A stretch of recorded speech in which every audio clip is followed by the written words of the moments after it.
In the 18th century, there were few British heroes as great as Captain James Cook. It was as if he had conquered the world: Antarctica, Polynesia, New Zealand, Australia, and the Sandwich Islands. By 1778, he was heading towards the uncharted waters off the west coast of North America. He was looking for the outlet of the Northwest Passage. Instead, he came upon an entire civilization unknown to white men. The people didn't know what on earth it was when the ship came into the harbor. The people went out to the ship. They thought they were looking at fish come alive into people. They were taking a real good look at those white people on the deck there. One white man had a real hooked nose, and one of the people said to another, "See, he must have been a dog salmon, that one there. He's got a hooked nose." They called their village Yuquot, but the name got muddled in the first clumsy conversation between the natives and Captain Cook. On my arrival in this inlet, I had honored it with the name of King George's Sound, but I afterwards found that it is called Nootka by the natives. The people started talking our language to them, telling them to go around the sound to drop anchor. They were saying, "Nootka is him, Nootka is him," which means, "You go around the harbor." Captain Cook says, "Oh, they're telling us the name of this place is Nootka." And that's how Nootka got its name.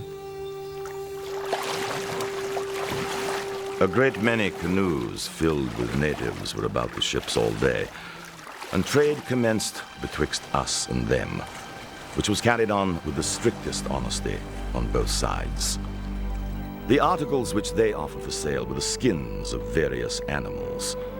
In exchange, they took knives, chisels, pieces of iron and tin, nails, looking glasses, buttons, or any kind of metal.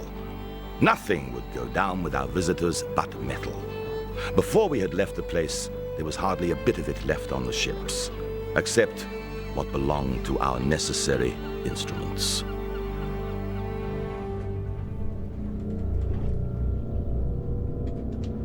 Cook's men wanted something else.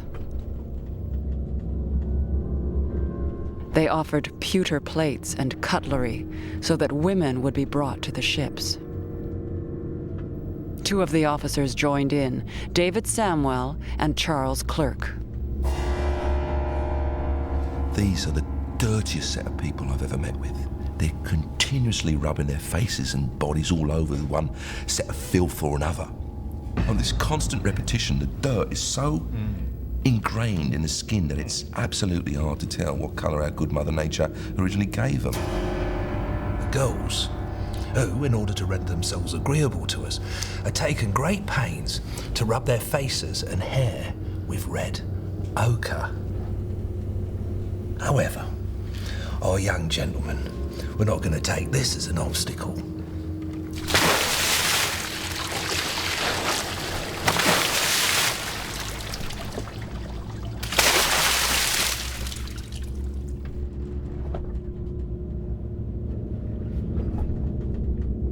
They were prevailed upon to sleep on board the ships, or rather,